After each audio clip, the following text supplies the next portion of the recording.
What's up guys, Bold here once again. We're going to be diving into the last two specializations in the Russian side of Broken Arrow. Now the Guard Tank Brigade. That's the first one we're going to touch upon here. So on the recon tab of the Guard Tank Brigade, now this is mainly armored, right? So we don't get any infantry recon, which is interesting. We do get the BRM 3K, which is quite nice. It can laser designate, can get better armor. And we can have either the stock turret, which is just for laser designation, or also add a 30mm on it, or change it up to a 57mm without laser designation, or just turn it into a completely, you know, just a big old battle tank basically, with a 57mm and attack ATGMs with 950mm heat pen. That is insane. We also have a Recon T90, so we can upgrade its sensor from 1750 to 2000 meter optical range, and we can change the PKT to a cord. Well, we can actually add a cord on top of it as well. The tank cannot laser designate, so keep that in mind. It's mainly just recon. Now, infantry, you have some support units. So you have the AGS, so grenade launcher squad, 4 men with 2 grenade launchers. Very nice to have. We have the Guardi Motostreliki, so this is your only infantry that you get with this specialization. It's decent though. RPG 28 with, you know, 400 meters range, 900 AP, or 900 heat pen, which is actually quite decent. And you have the Sturmoviki, so you have something against tanks and regular infantry fights, and you have the assault units.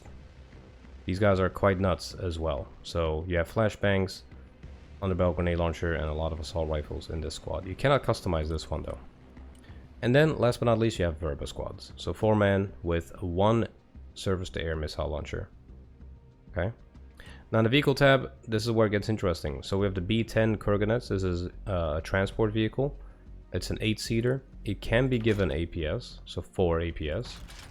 And the weapons can be changed from either a cord to the boomerang module, which gives you the 30mm and Cornet M ATGMs, or you get the Epoca module, which gives you the 57mm, and you get bullets on top of the Cornets and PKT. So this is the max, you know, the maximum upgraded version of this that you can get. Now the B15 though, instead of the T15, gives you a couple of differences. It's cheaper for having APS and all of these weapons, but we're going to get to the T15 in a bit here. Then we have the BMOT.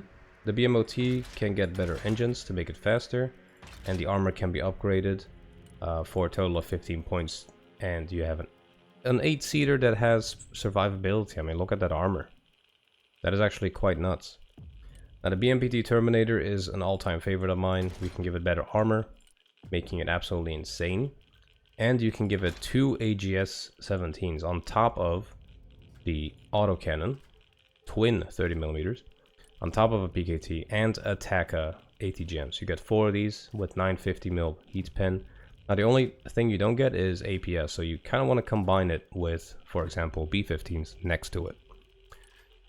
We also have a dedicated ATGM launcher, so we have the Cornet T, which can be up-armored, and also given the Chrysanthema ATGMs.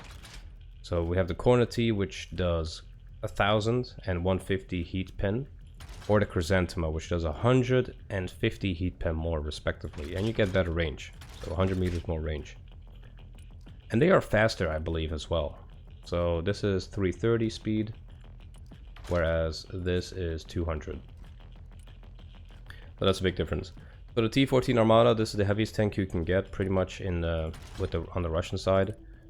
You can upgrade it to insane levels. So it has APS, it has really good armor, of course, against heat, and it has decent range. So nothing crazy, 1400 meters, 1600 on the ATGM, and really, you know, quite decent pen as well.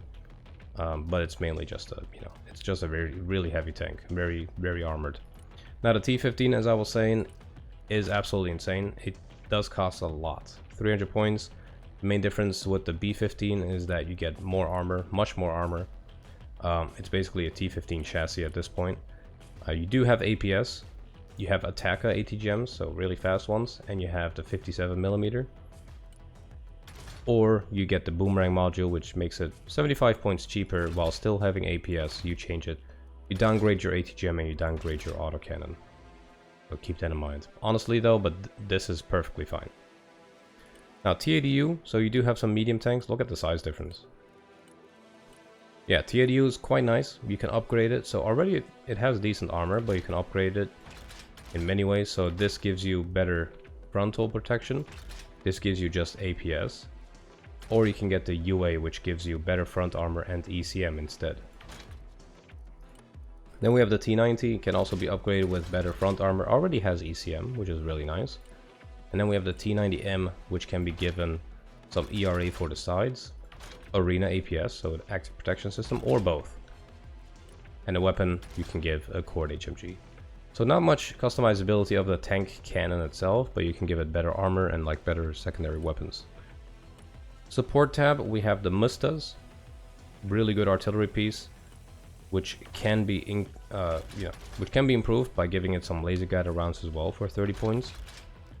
We have the Vena, this is one of the mortars, 120mm mortar, which can also fire laser guided rounds, and you get better range with the HE wrap upgrade.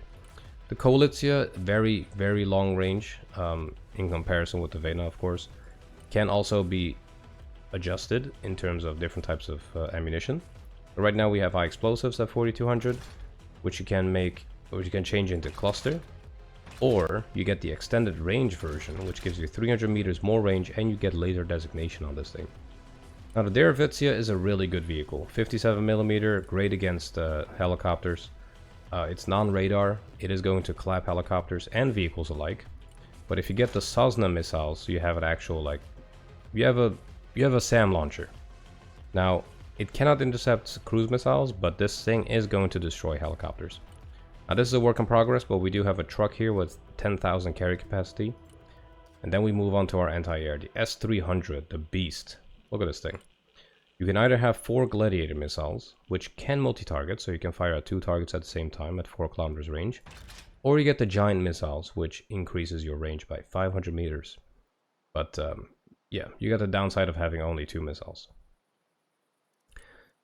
So we also have the Tor with either 8 missiles or 16. Now the upgrade also increases your high altitude range.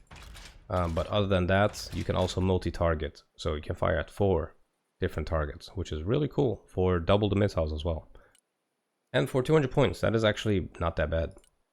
So the TAS-1 Buratino, quite a legendary unit on the field. You can upgrade its armor to make it a bit more survivable, but should not be necessary.